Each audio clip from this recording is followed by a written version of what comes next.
S- Selamat pagi teman-teman. Di sesi ini kita akan berbicara dan membahas tentang retensio plasenta dan penanganannya. Retensio plasenta itu adalah satu kondisi di mana plasenta belum lahir 30 menit setelah bayi lahir, ya, atau 15 menit setelah pemberian oksitosin yang kedua. Nah, dalam retensio plasenta ini, teman-teman harus mengenali jenisnya. Ada 5 jenis dari retensio plasenta. Dan dari kelima jenis ini, tidak semua bisa kita manual atau angka keberhasilan manualnya akan berbeda. Yang pertama adalah retensio placenta adhesiva atau placenta adherens.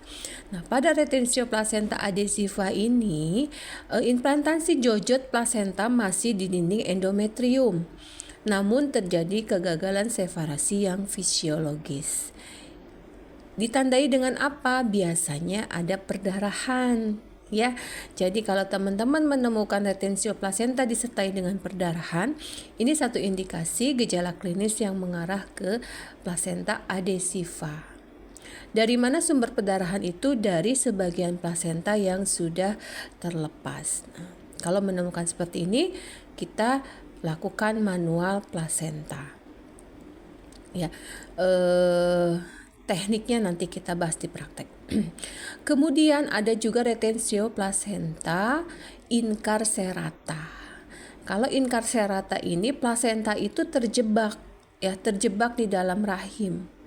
Ya, dia terperangkap karena serviks yang menutup atau menghalangi jalan keluar plasenta. Artinya plasenta masih terjebak di dalam atau terperangkap di dalam uterus, namun pintu keluarnya atau porsionya sudah tertutup.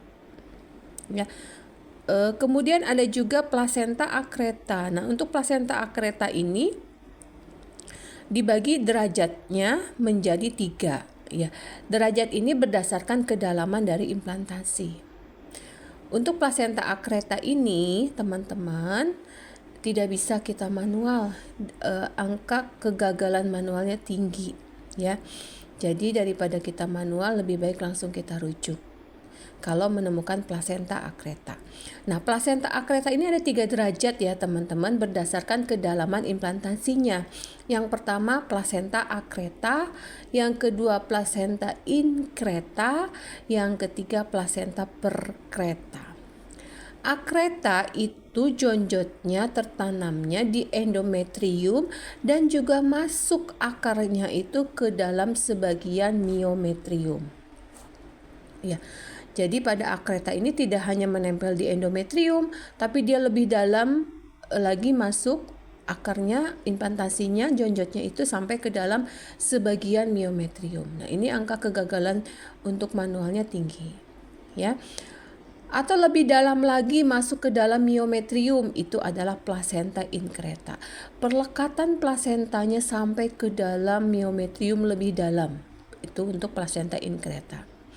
Nah, ini kasusnya itu hampir 17% untuk plasenta inkreta ini ya. Kalau tadi akreta 78%. Nah, yang lebih dalam lagi teman-teman ada plasenta perkreta. Perkreta dia implantasi jonjotnya sampai dalam lapisan perimetrium. Ya, menembus miometrium hingga ke lapisan serosa atau lapisan perimetrium dari rahim. Ini lebih dalam lagi ya. Kasusnya masih jarang ya, 5-7% dan ini biasanya histerektomi ya, tidak bisa kita manual. Artinya teman-teman, kalau teman-teman menemukan retensio plasenta, dikaji dulu gejala klinisnya ya. Kalau kering tidak ada darah keluar, sebaiknya dirujuk.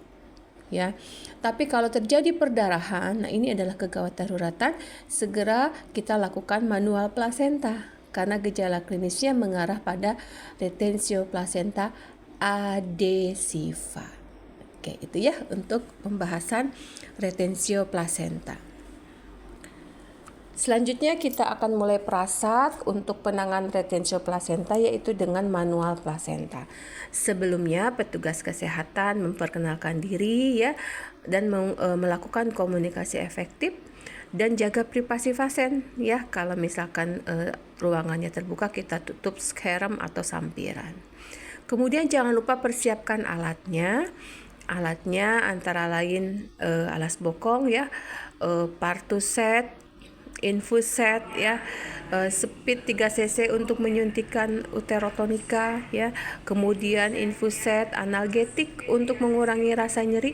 Nah, analgetik ini bisa kita gunakan yang suppositorio yang dimasukkan ke dalam anus ya, apakah itu Provenid, tramadol atau ketoprofen sub. Betadine kita siapkan, kapas DTT ya. Obat-obat uterotonika jangan lupa oksitosin kita siapkan, metergin jika pasiennya tekanan darahnya normal, atau kalau pasiennya tekanan darahnya tinggi kita siapkan misoprostol ya, misoprostol suppositoria yang kita masukkan ke dalam anus. Alat APD lengkap, handskun panjang steril, kemudian jangan lupa tempat plasenta, bengkok, nelat, bak untuk klorin 0,5% untuk proses dekontaminasi, dan bak untuk larutan DTT. Jangan lupa juga kateter. Kita cek kelengkapan alat sebelum kita melakukan prasat manual plasenta ya, dan kita sebagai penolong sudah menggunakan alat pelindung diri secara lengkap. Nah, teman-teman, retensio plasenta ini adalah satu kegawat daruratan ya apabila terjadi perdarahan. Nah, kita tidak bisa bekerja sendiri, dan saat ini kita tidak boleh menolong persalinan seorang diri ya, minimal 3 orang ya. Artinya kalau terjadi kegawat daruratan, kalau tenaga kesehatannya lebih dari 1, itu akan lebih mudah kita melakukan penanganan.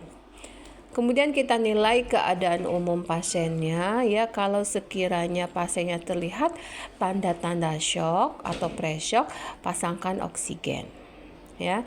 Kemudian kita pasang infus dengan cairan kristaloid, biasanya kita menggunakan RL ya, dan tambahkan oksitosin. Cairan infusnya tambahkan oksitosin dengan tetesan 40 tetes per menit. Kemudian jangan lupa kita cek kandung kemih ya teman-teman, kita raba kandung kemihnya. Kenapa? Kalau kandung kemih penuh itu biasanya menghalangi kontraksi rahim. Ya, kalau teraba penuh, anjurkan pasien untuk buang air kecil. Kalau tidak bisa, kita bantu keluarkan dengan kateter. Ya, kemudian kita kan tadi sudah menyiapkan analgesik suppositoria ya. Ini kita masukkan ke dalam anus agar saat tindakan pasiennya sedikit tidak merasakan rasa sakit ya, karena tidak nyaman ketika kita manual plasenta, pasiennya merasa tidak nyaman. Kita masukkan analgesiknya ya. Kemudian kita siap untuk melakukan manual plasenta ya. Kita bersihkan vulva vaginanya kalau kotor. Kemudian pasangkan alas bokong. Kita siap menggunakan sarung tangan panjang di sebelah tangan kanan dan sarung tangan pendek boleh di sebelah kiri. Kalau mau pakai dua-duanya panjang itu lebih baik ya. Kemudian kita minta asisten untuk mendekat dan menggunakan handskun. Karena asisten ini kita butuhkan untuk membantu meregangkan tali pusat saat tangan kita sudah mencapai ke dalam porsio atau serviks. Ya. Tangan kiri kita meregangkan tali pusat. Nah, tali pusat ini kita olesi dulu betadine ya.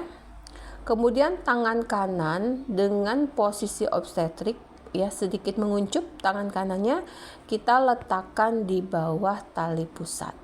Seperti ini ya. Nah, kemudian kita selusuri tali pusat. Ya, kenapa sih harus diregangkan ya? Karena dengan kita meregangkan tali pusat ini menjadi seperti penunjuk arah kemana tangan kanan kita akan masuk. Ya, jadi harus diregangkan. Kita regangkan dengan tangan kiri, tangan kanan menyusuri dengan posisi berada di bawah tali pusat.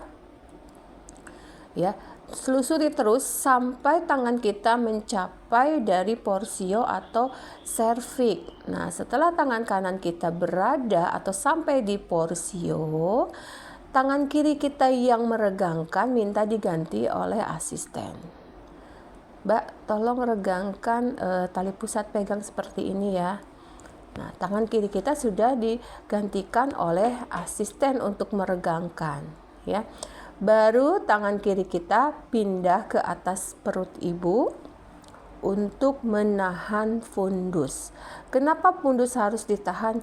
Ya, harus ditahan karena ketika tangan kiri kita menahan fundus itu seperti batasan sejauh mana tangan kita masuk, ya. Karena kalau tidak dibatasi kita bisa masuk melebihi fundus, ya, kasihan ibunya kesakitan nanti. Oke, itu tindakan saat insersi tangan atau saat penetrasi tangan kita ke dalam kafum uteri. Setelah sampai di serviks tadi, tali pusat diregangkan oleh asisten, tangan kiri kita menahan fundus, telusuri terus, ya. Telusuri terus sampai bertemu dengan tempat insersi tali pusat. Ya.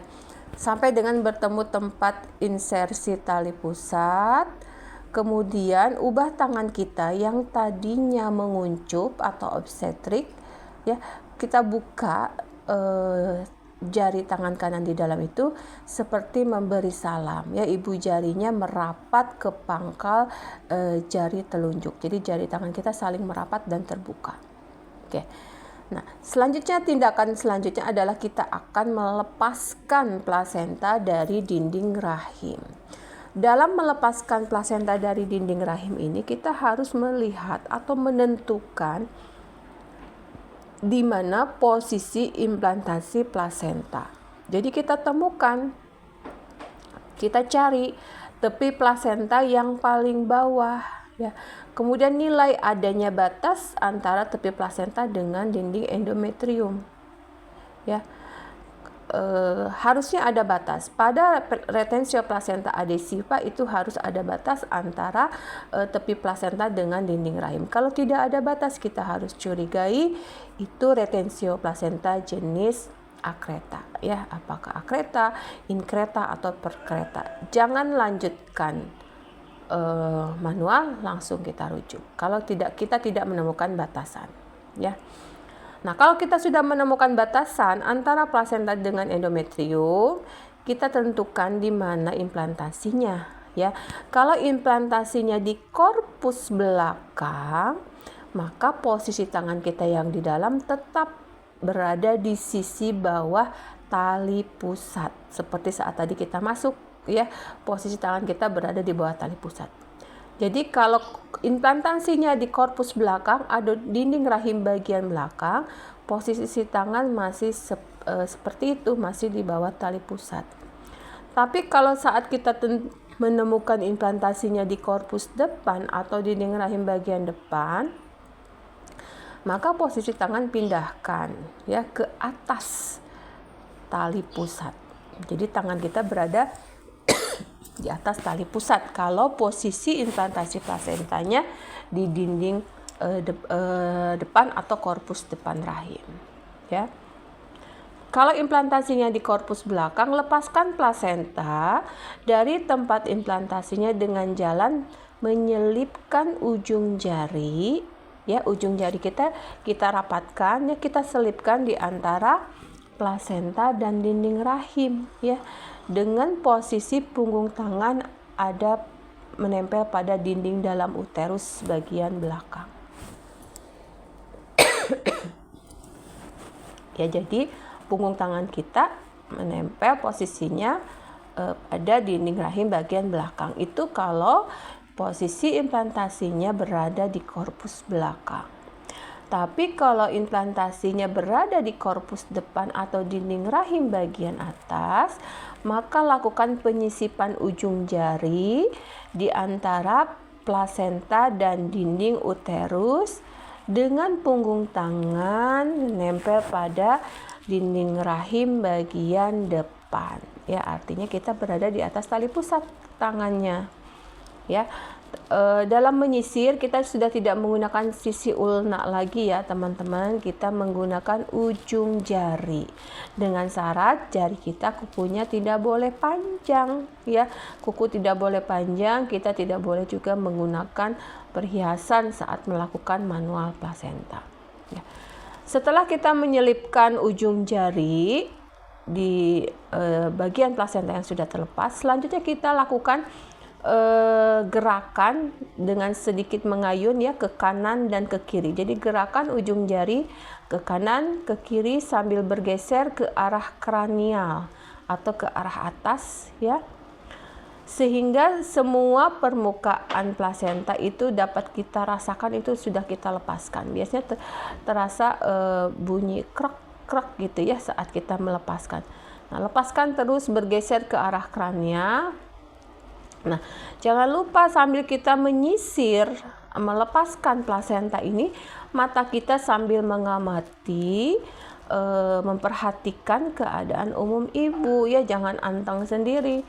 Kita lihat ibunya, kalau perlu kita ajak komunikasi ya. Sakit tidak Bu? Tarik nafas ya Bu, rileks ya. Ini saya sedang melepaskan plasenta ya Bu ya.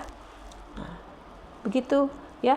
Jadi sambil kita memperhatikan keadaan ibu juga. Oke, kalau sudah dirasakan sudah terlepas semua, ya, jangan langsung kita keluarkan ya teman-teman.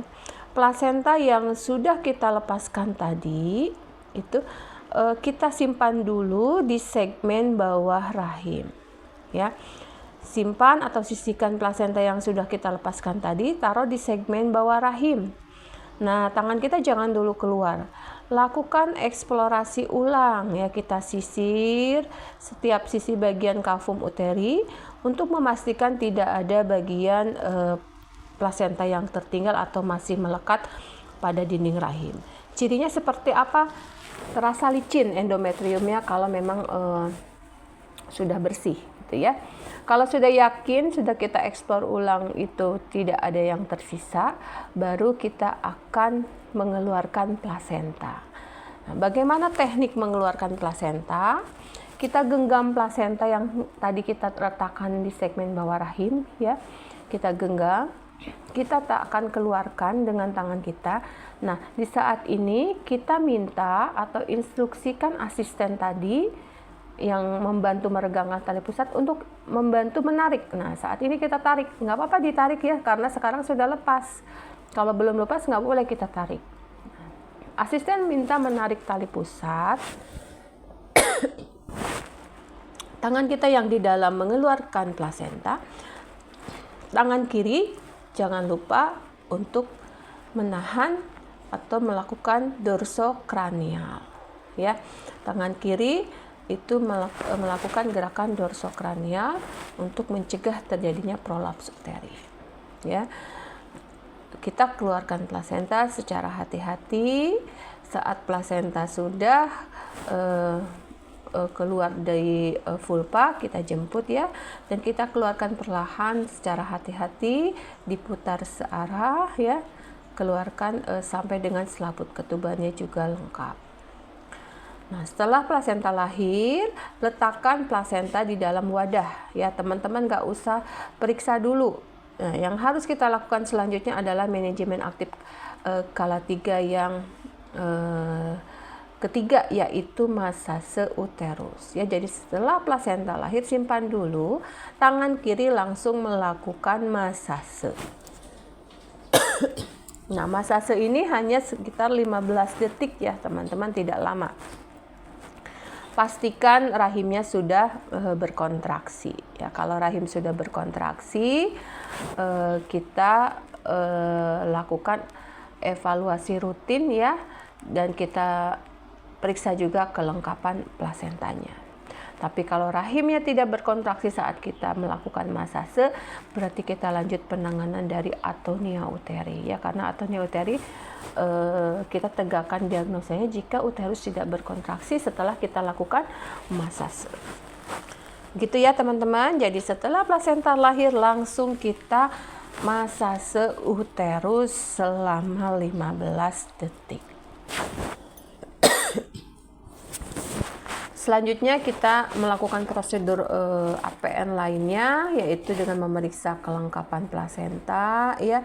Kita cek sisi maternal dan sisi fetalnya ya, apakah kotiledonnya lengkap ya, selaput ketubannya lengkap, kemudian panjang taluh pusatnya kita perkirakan berapa dan ketebalan plasentanya.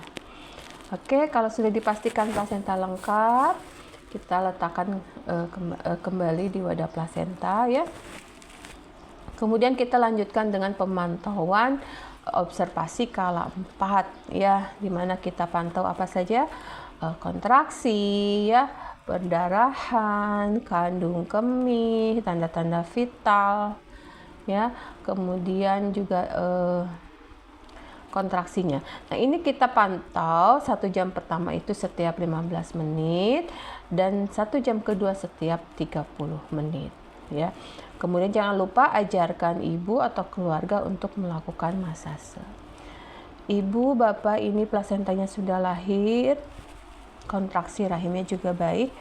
Nah, ibu coba pinjam tangannya. Ibu rasakan di dalam ada seperti batu ya, keras. Itu adalah rahim ibu yang berkontraksi. Ini yang bagus ya Bu ya. Jadi kalau ibu merasakan ada darah keluar dan ibu raba perut ibu lembek, ibu segera elus-elus seperti ini ya. Segera elus-elus. Kemudian kalau ada perdarahan, Bapak segera memberitahu bidan ya Pak. Oke, baik. Selanjutnya kita akan memeriksa tanda-tanda vital ibu ya. Beritahukan kepada pasien dan keluarga bahwa tindakan telah selesai tapi pasien masih memerlukan perawatan ya. Jelaskan juga tentang asuhan mandiri dan tanda-tanda bahaya yang mungkin terjadi. Ibu bapak ini alhamdulillah bayinya sudah lahir ya, ari-arinya juga sudah lahir. Ibu langsung menyusui bayinya ya, biarkan bayi di dada ibu sampai menemukan puting susu, nanti ibu susui ya Bu ya. Kemudian tadi yang saya ajarkan, di perut ibu ini harus teraba keras agar tidak terjadi perdarahan. Kalau misalkan teraba lembek, ibu segera elus-elus biar keras lagi ya Pak ya. Dan Bapak beritahu bidan kalau terjadi perdarahan. Kalau ada apa-apa segera panggil ibu bidannya ya. Oke. Baik. Nah, selanjutnya kita tetap menerapkan pencegahan infeksi pasca tindakan ya. Kita dekontaminasi seluruh peralatan yang sudah digunakan ya. Dekontaminasi juga tempat tidur ya. Kemudian sarung tangan yang sudah kita gunakan lepas secara terbalik dan rendam ke dalam larutan klorin. Cuci tangan dengan air mengalir, keringkan dengan handuk, kemudian kita melakukan pendokumentasian dengan melengkapi partograf yang di lembar belakang. Oke, itu untuk penanganan dari retensio plasenta.